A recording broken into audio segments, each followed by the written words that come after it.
ప్రకటన గ్రంథం 6వ అధ్యాయంని మనం ధ్యానిస్తున్నాం.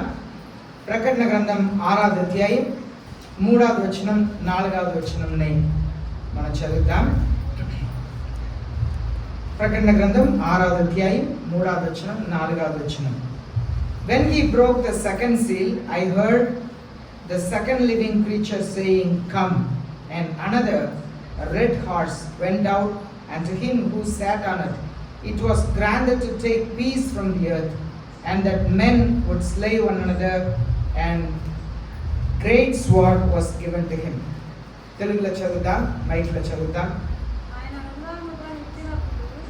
ఆయన రెండవ ముద్రను విప్పినప్పుడు రమ్ము అని రెండవ జీవి చెప్పుట వింటిని. అప్పుడు ఎర్రనిదైన వేరొక గుర్రము బయలువెళ్ళెను. మనుషులు ఒకరినొకడు చంపుకున్నట్లు భూలోకంలో సమాధానం లేకుండా చేయుటకు ఈ గుర్రము మీద కూర్చున్న వానికి అధికారం ఇయ్యబడెను. మరియు అతనికి ఒక పెద్ద ఖడ్గం ఇయ్యబడెను. మనం ఇక్కడ చూస్తున్నాము, మనం ధ్యానిస్తున్న ప్రకారం సింహాసనం ఉన్నది. సింహాసనం మీద గొర్రెపిల్ల ఉన్నారు, అనగా పరలోకపు తండ్రి ఉన్నారు. ఆ గొర్రెపిల్ల చేతిలో ఒక గ్రంథం ఉన్నది. ఆ గ్రంథమునకు 7 ముద్రలు వేయబడి ఉన్నది. ఆ సింహాసనం చుట్టూ 4 జీవులు ఉన్నారు. ఒక జీవి మొదటి ముద్రను తీశారు. తర్వాత రెండవది జీవి వచ్చి రెండవ ముద్రను తీస్తున్నారు. రెండవ ముద్రను తీసి రమ్మును పిలిచినప్పుడు అక్కడ ఎర్రని గుర్రం ఒకటి వస్తున్నది. ఆ ఎర్రని గుర్రం మీద ఒక వ్యక్తి కూర్చున్నారు. ఆయనకు ఈ భూమి మీద సమాధానాన్ని తీసివేయటకు అధికారం ఇవ్వబడి ఉంది. ఆయన మనుషులు ఒకరిని ఒకరు చంపుకున్నట్లుగా తనకు అధికారం ఇవ్వబడి ఉన్నది. ఆయన చేతిలో పెద్ద ఒక ఖడ్గం ఇవ్వబడి ఉంది అని చెప్పి మనం చూస్తున్నాం. ఇది రిమూవల్ ఆఫ్ పీస్, సమాధానాన్ని తీసివేయబడుటకు దేవుడు ఆయనకు అధికారం ఇచ్చారు. దేవుని అధికారం లేకుండా ఎవరు ఏమి చేయలేరు. అది సాతానుడు. దేవుని తర్వాత దేవునికి విరోధముగా నిలబెడుతున్నది సాతానుడు.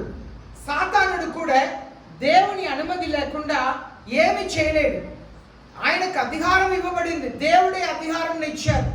ఎందుకు ఇచ్చారంటే కాలం సంపూర్ణమవుతుంది, ప్రజలు మారుమనసు పొంది యేసయ్యనే నిజమైన రక్షకుడిగా తెలుసుకొని యేసయ్య ఈ లోకంలోకి వచ్చి ఆయన న్యాయాన్ని జరిగించుటకు రాబోయే కాలం వచ్చింది కనుక ఈ సాతానుడిని తన అనుచరులైన దురాత్మల్ని నరకంలో బంధించే కాలం వస్తుంది కనుక కాలం సమీపమైంది. కాలం సమీపమైంది. ఇక్కడ మత్తయి రాసిన 24వ అధ్యాయం 6వ వచనం నుండి 13వ వచనం వరకు మనం చదివినట్లయితే మత్తయి రాసిన 24వ అధ్యాయం 6వ వచనం నుండి 13వ వచనం వరకు మనం చూస్తున్నాము.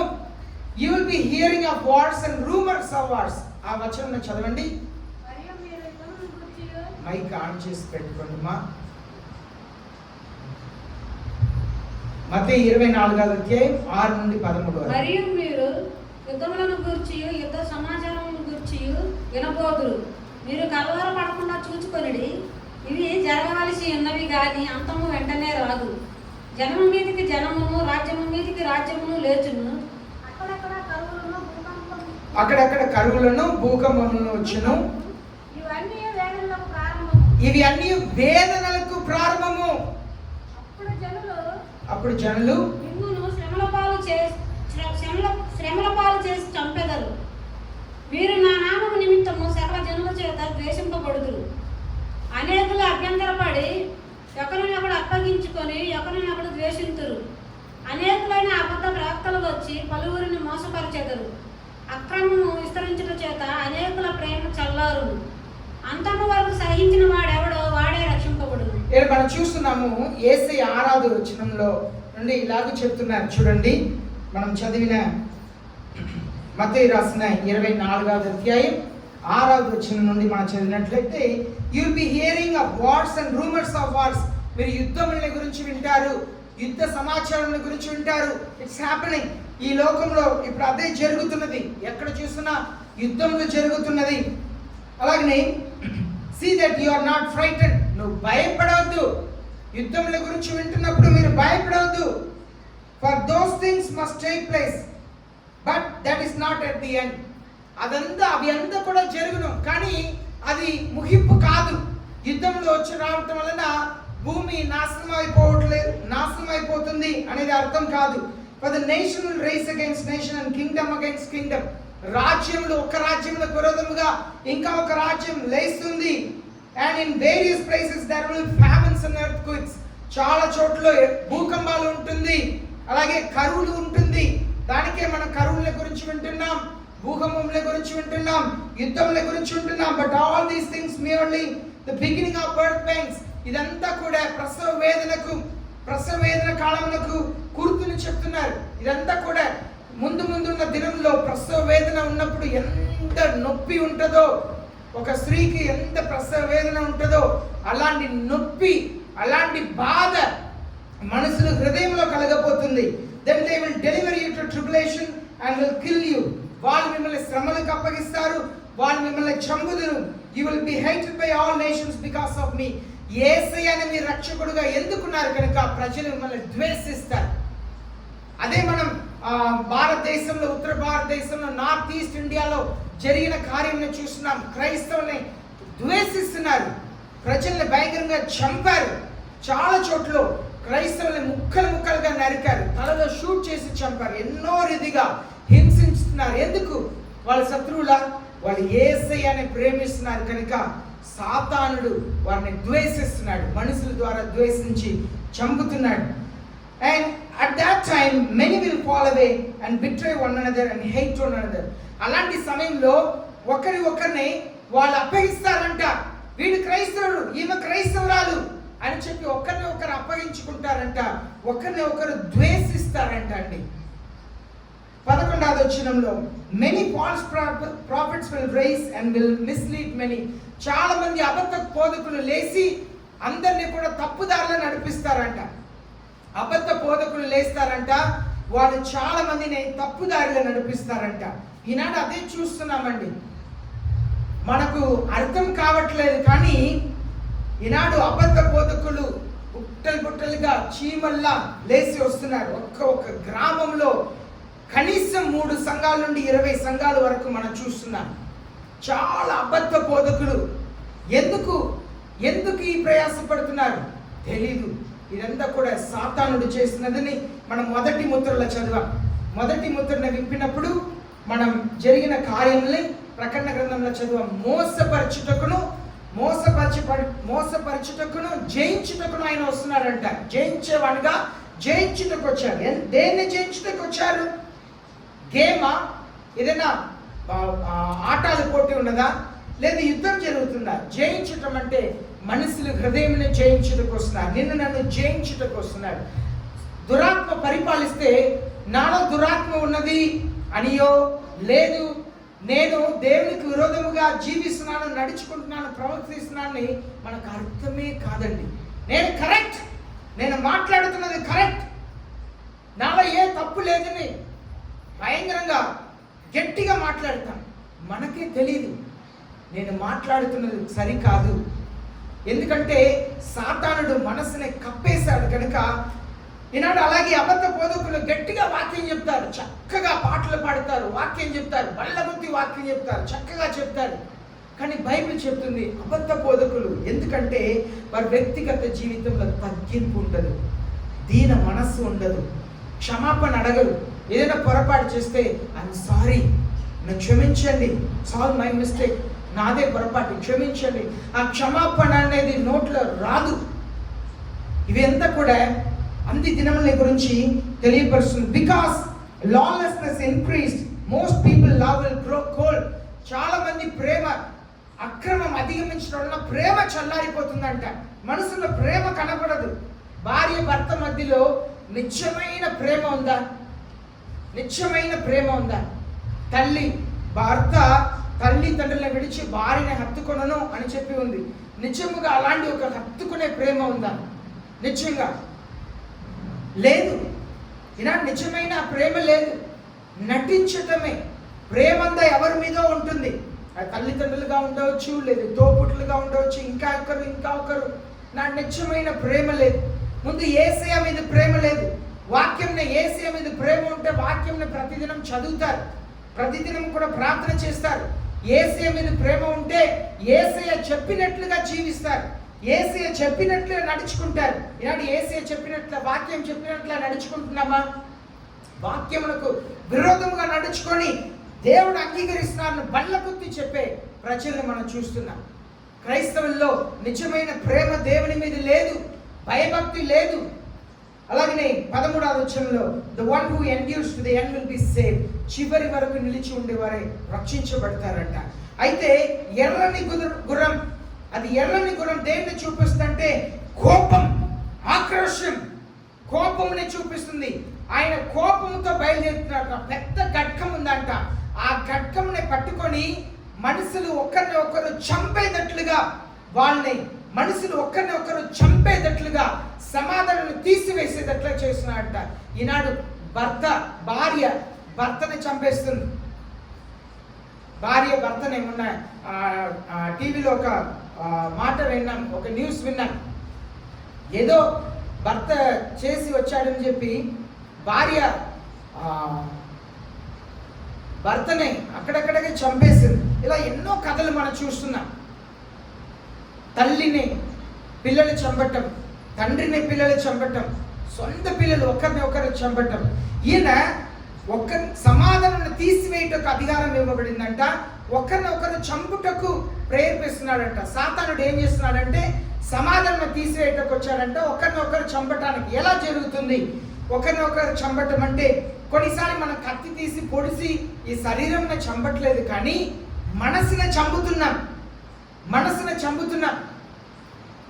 మనం గాయపరుస్తూ ఉంటాం. నోరు విప్పితే ఆదరణకరమైన మాటలు రాదు, ఆశీర్వాదకరమైన మాటలు రాదు, తగ్గింపు కలిగిన మాటలు రాదు.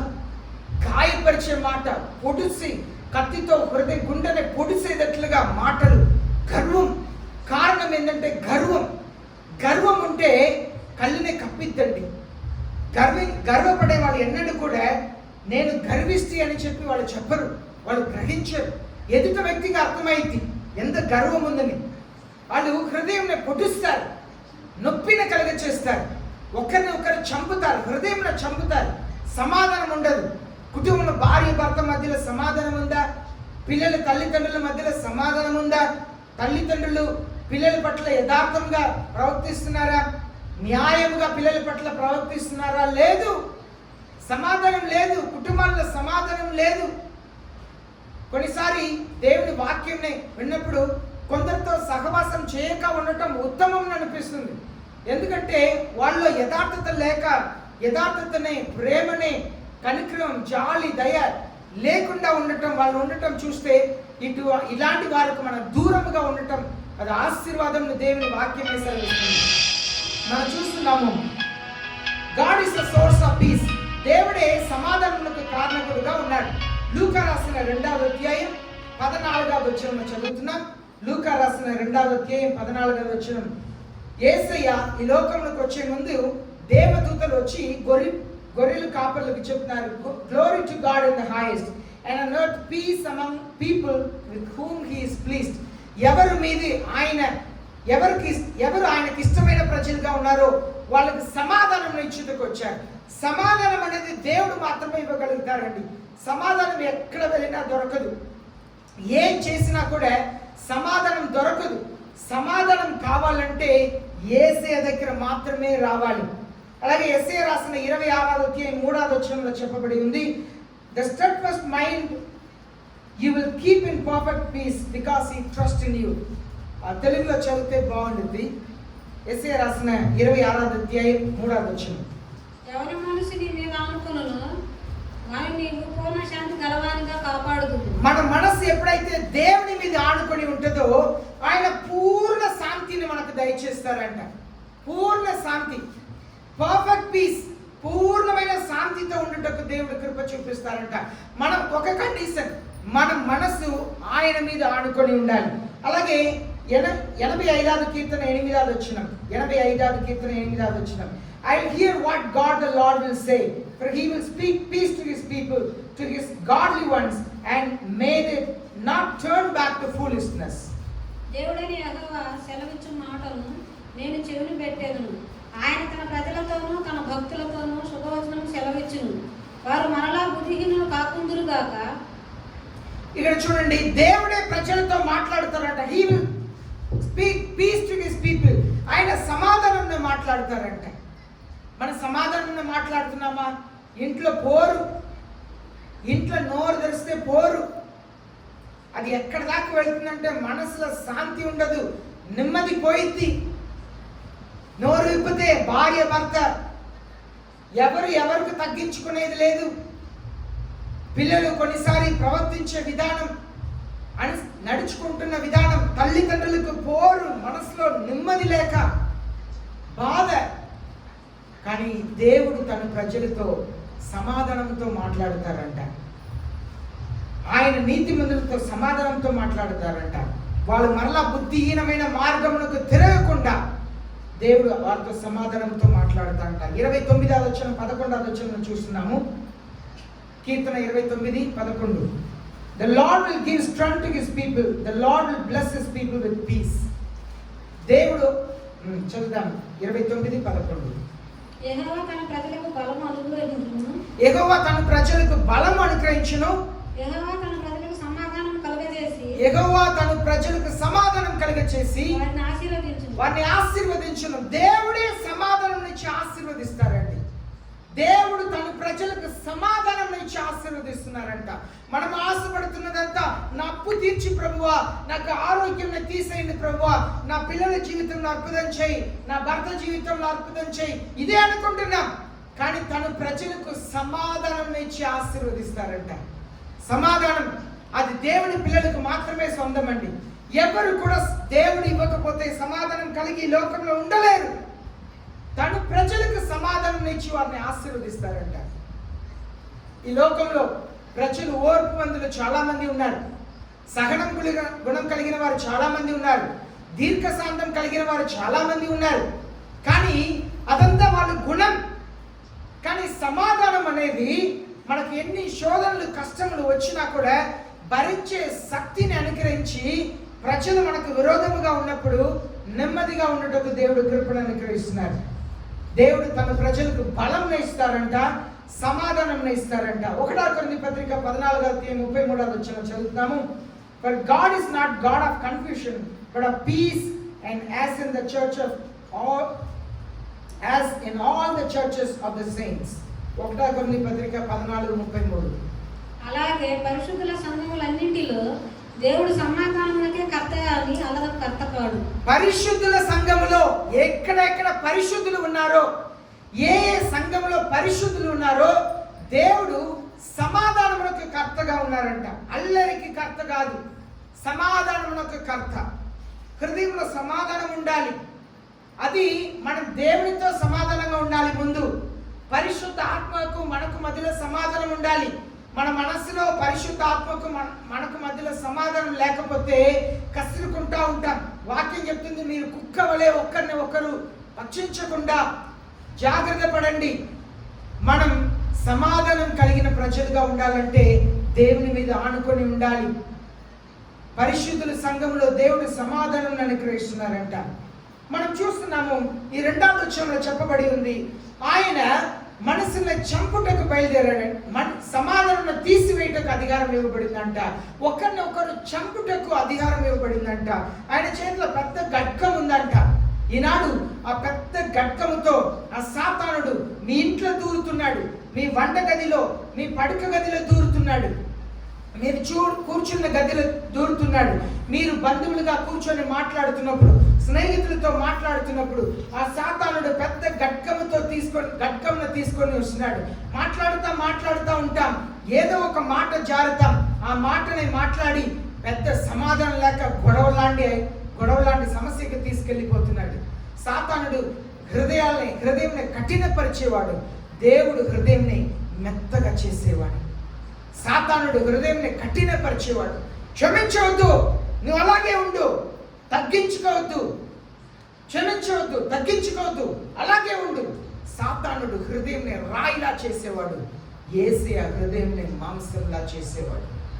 యేసయ్య హృదయంని మెత్తగా చేసేవాడు, సాతానుడు హృదయంని రాయిలా చేసేవాడు.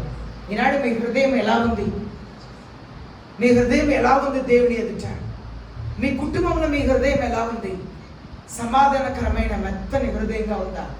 లేదు నోరు తెరిస్తే బోరు, వాక్వాదం, పోట్లాడటం, నేను కరెక్ట్ నిరూపించుటకు ప్రయత్నం చేయటం, గొడవలు, నెమ్మది లేక, సమాధానం లేక చేసుకోవటం. ఎవరు దీని వెనక ఉన్నది?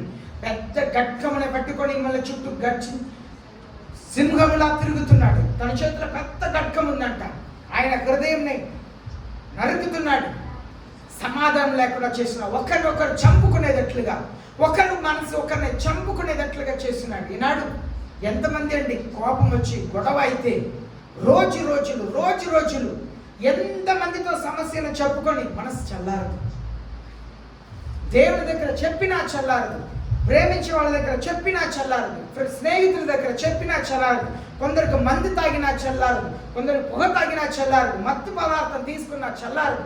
కఠినమైన హృదయంతో అలాగే ఉంటారు, మాట్లాడుకోరు ఒకరితో ఒకరు. సాతానుడు హృదయాన్ని కఠినపరచుటకు ఆయనకు అధికారం ఇవ్వబడిందంట. ఒకరినొకరు చంపటానికి అధికారం ఇవ్వబడిందంట. ఆయన సమాధానం తీసివేయడానికి అధికారం ఇవ్వబడింది. కనుకనే ఈనాడు సమాధానం లేదు, హృదయంలో సమాధానం లేదు, కుటుంబంలో సమాధానం లేదు. మనం చూస్తున్నాము, ఎర్రని గుర్రంలో వస్తున్న వ్యక్తి, ఆయనకు అధికారం ఇవ్వబడి ఉంది. 2 కొరింథీ పత్రిక 3వ అధ్యాయం 16వ వచనంలో చదువుతున్నాం. 2 తెస్సలోనిక పత్రిక 3వ అధ్యాయం 16వ వచనంలో, now may the lord of piece himself continually grant you peace in every circumstances. The Lord be with you. చదువుదాం తెలుగులో. సమాధానకర్తయగు ప్రభువు తానే ఎల్లప్పుడూ ప్రతి విధము చేతను మీకు సమాధానం అనుగ్రహించును గాక. దేవుడే మనకు సమాధానాన్ని ఇస్తారంట. దేవుడే. మరలా వచనం నుంచి ఉంది, సమాధానకర్తయగు ప్రభువు తానే ఎల్లప్పుడూ ప్రతి విధము చేతను మీకు సమాధానం అనుగ్రహించును. ప్రతి విధములో సమాధానం ఇచ్చుటకు దేవునికి మాత్రమే సాధ్యం. దేవుడు మాత్రమే శాంతిని ఇవ్వగలుగుతారు, దేవుడు మాత్రమే సమాధానం ఇవ్వగలుగుతారు.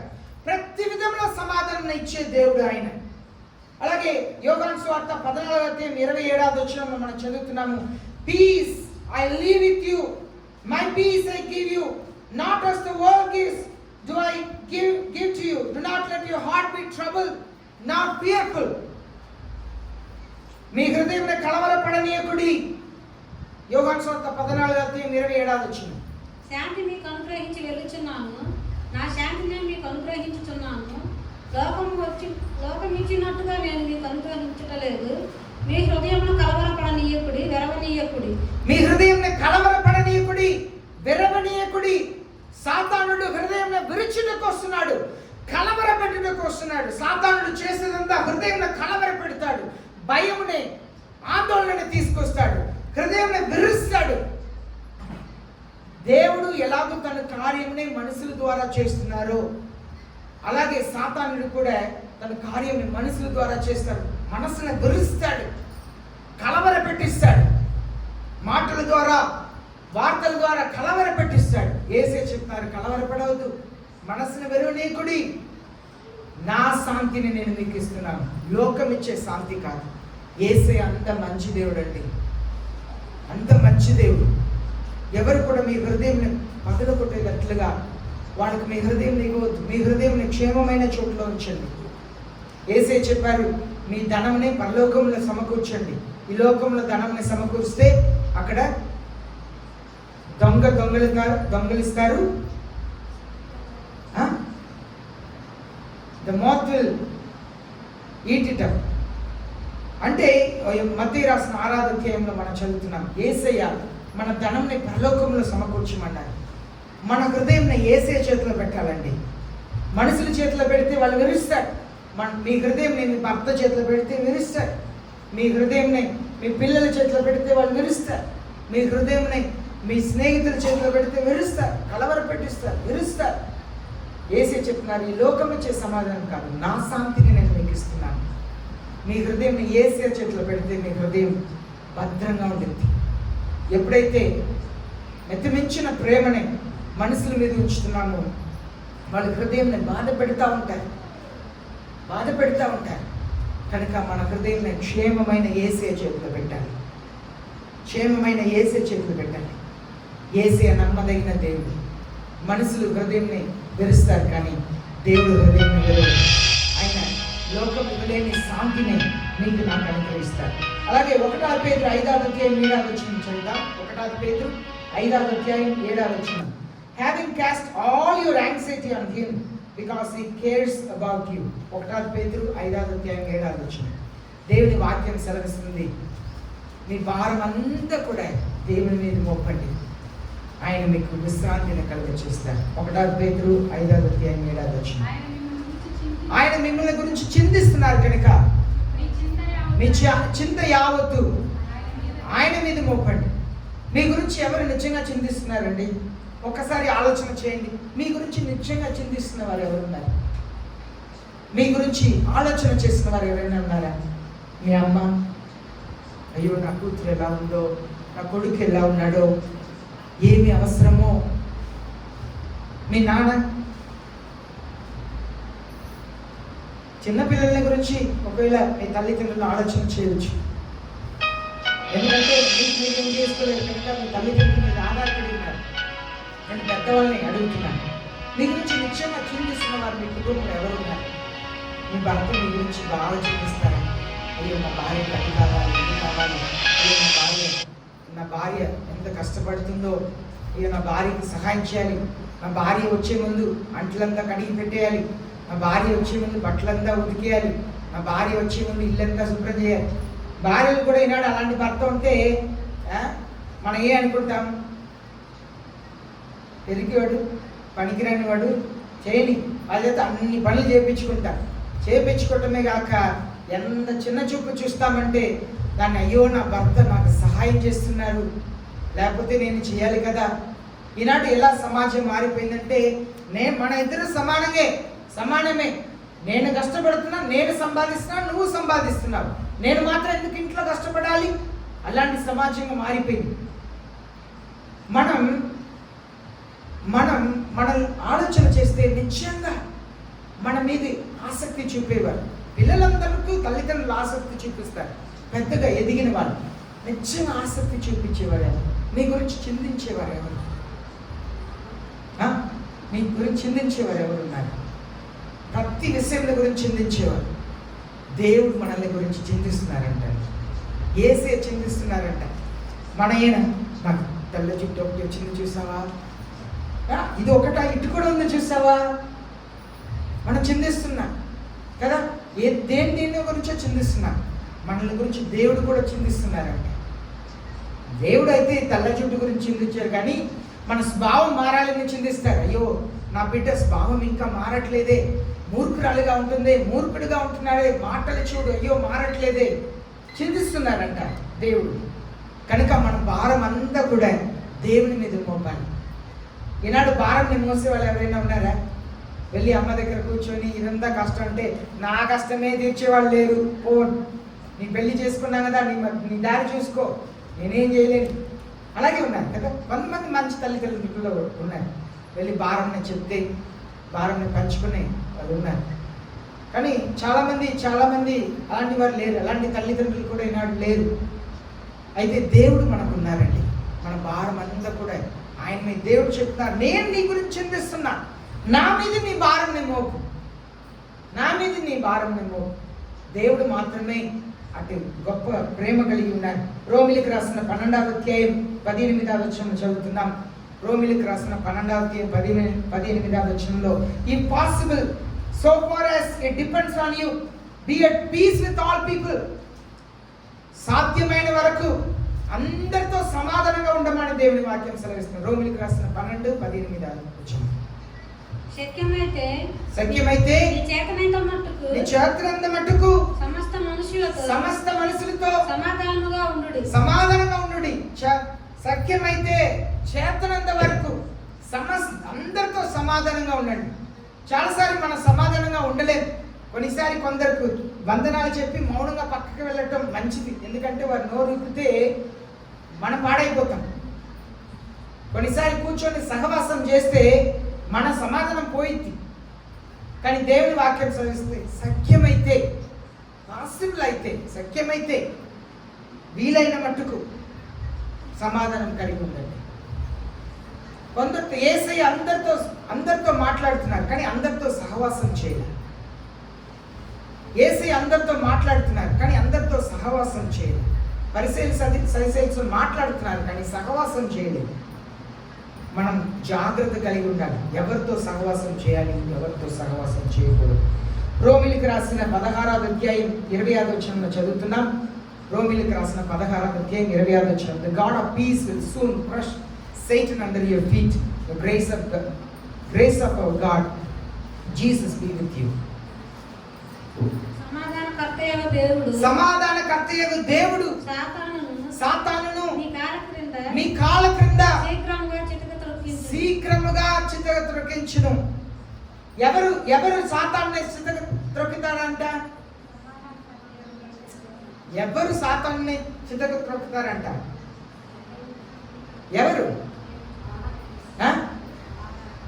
ఎవరండి? నేను మీ కాలు క్రింద అంటే ఎవరు తొక్కుతారంట? మీరు, మనం, నేను చెప్పండి. సాతానుడా, నిన్ను తొరతి గదిలో నా కాలు క్రింద అణగద్రొక్కుతాను.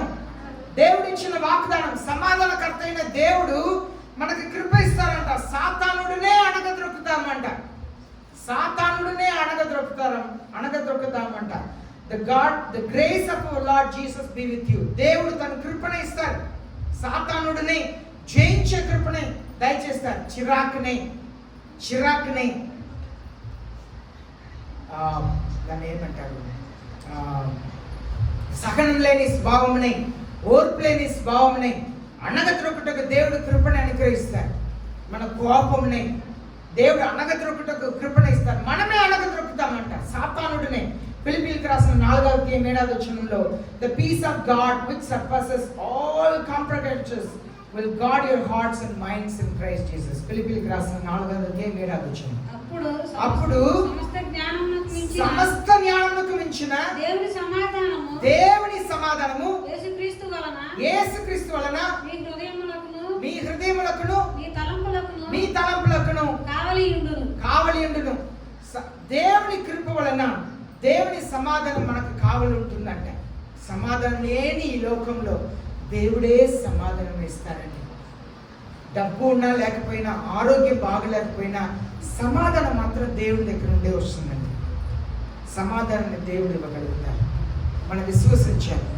ఏది ఉన్నా లేకపోయినా సమాధానం ఉంటే చాలు, హృదయంలో సంతోషం ఉంటే చాలు. సామెతలు 12వ అధ్యాయం 25వ వచనంలో చదువుతున్నాం. సామెతలు 12:20లో deceit is in the heart of those who devise evil, but counsels of peace have joy. కీడు కల్పించే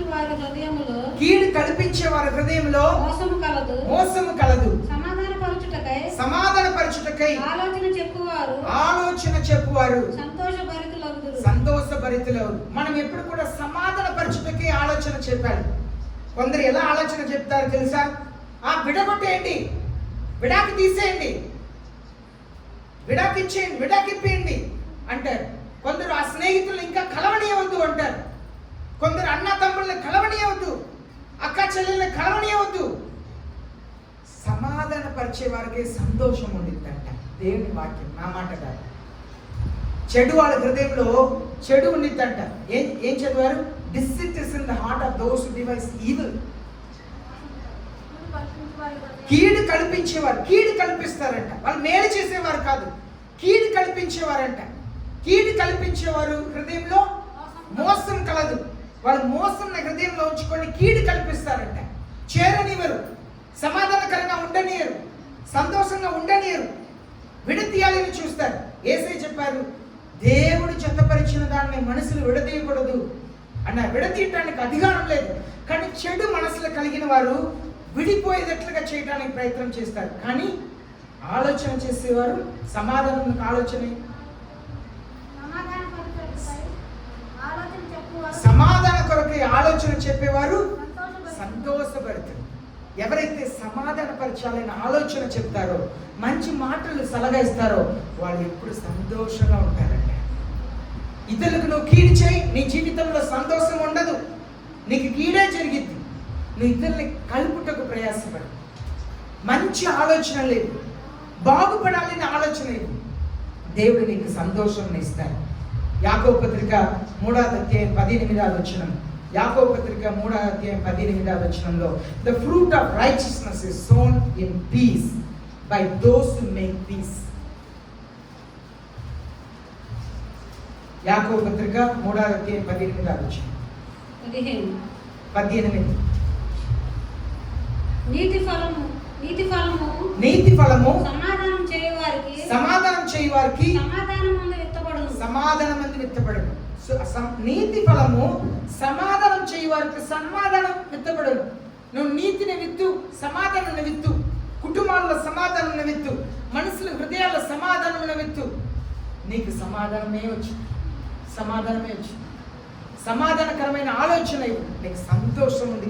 దేవుని వాక్యం సవరిస్తుంది కనుక సమాధానం తీసివేయటకు ఆ దురాత్మ సాతానుడు బయలుదేరాడంట. పెద్ద ఖడ్గంని పట్టుకొని ఎర్రని గుర్రం మీది సమాధానాన్ని భూమి మీద నుండి తీసివేయటకు బయలుదేరాడు.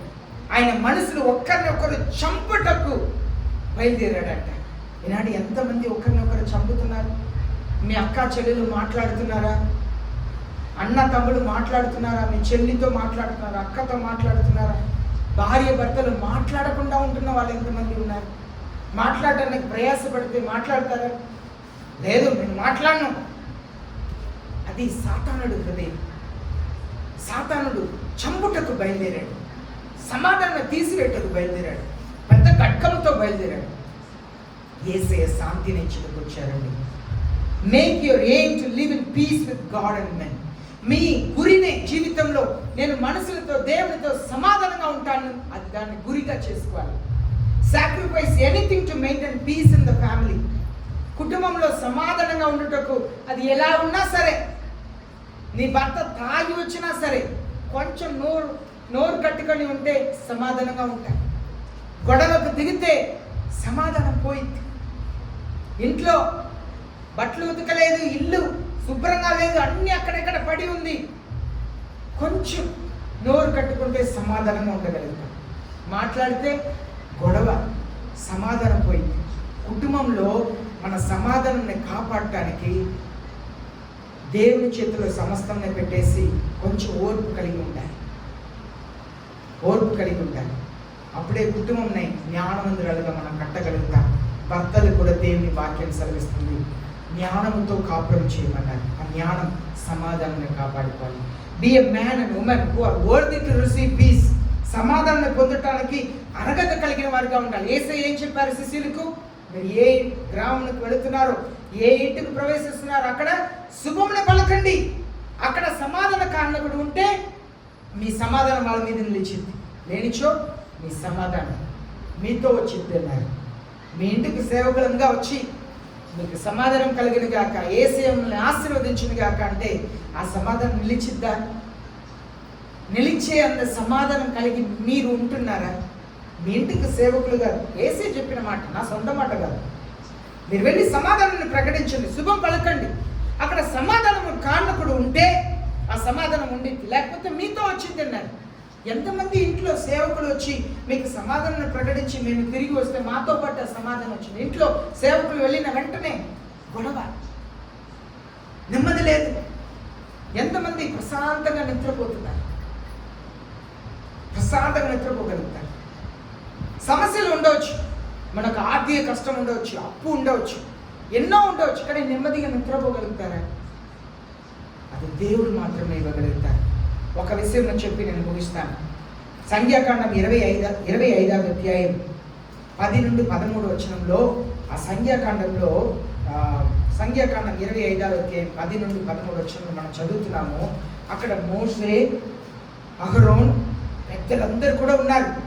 అక్కడ వాళ్ళు ఏం చేశారంటే ఇస్రాయేల్ పురుషులు వెళ్ళి వేరే దేశంలో ఉన్న స్త్రీల్ని తీసుకొచ్చి వాళ్ళతో వ్యభిచారం చేస్తున్నారు. అక్కడ ఉన్న పురుషులు వచ్చి ఇశ్రాయేల్ దేశంలో ఉన్న వారితో వాళ్ళ స్త్రీల్ని తీసుకొని వ్యభిచారం చేస్తున్నారు.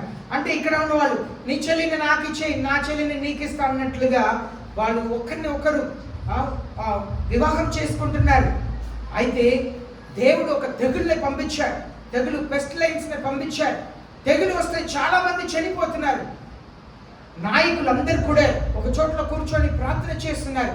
అయితే నాయకులు ముందు ఒక నాయకుని కుమారుడు, వాళ్ళ తండ్రి కూడా పెద్ద నాయకుడు ఇశ్రాయేల్ దేశంలో, ఆ నాయకుడు కుమారుడు ఒక స్త్రీని పట్టుకొని వెళ్ళి ఆ గుడారంలో వెళ్ళి ఆమెతో శయనిస్తున్నాడు, ఆమెతో శారీరకంగా కలుస్తున్నాడు.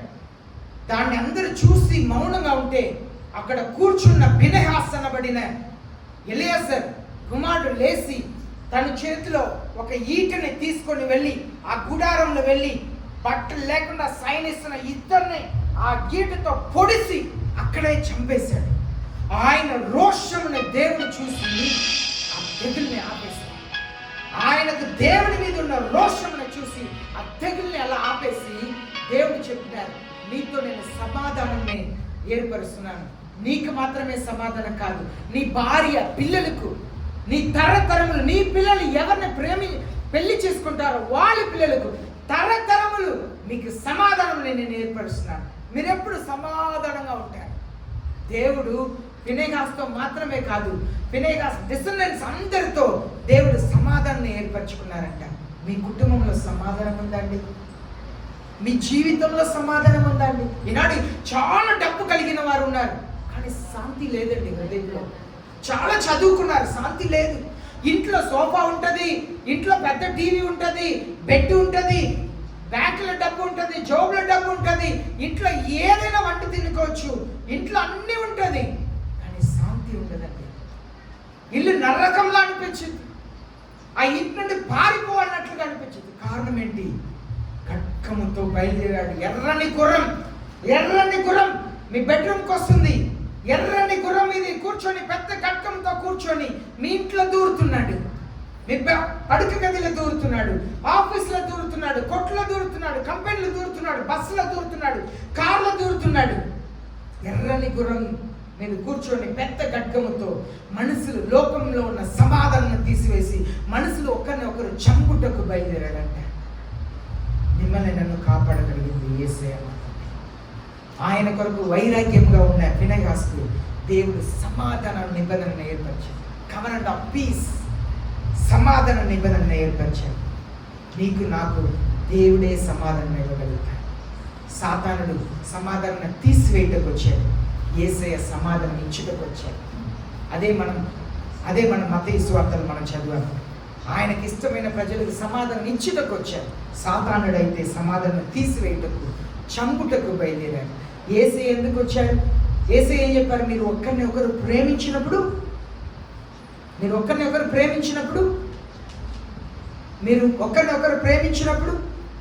మీరు నా శిష్యుల్ని ఈ లోకం చెప్పింది. యేసయ్య ఒకరినొకరు ప్రేమించమన్నాడు. సాతానుడు దేనికి వచ్చాడు?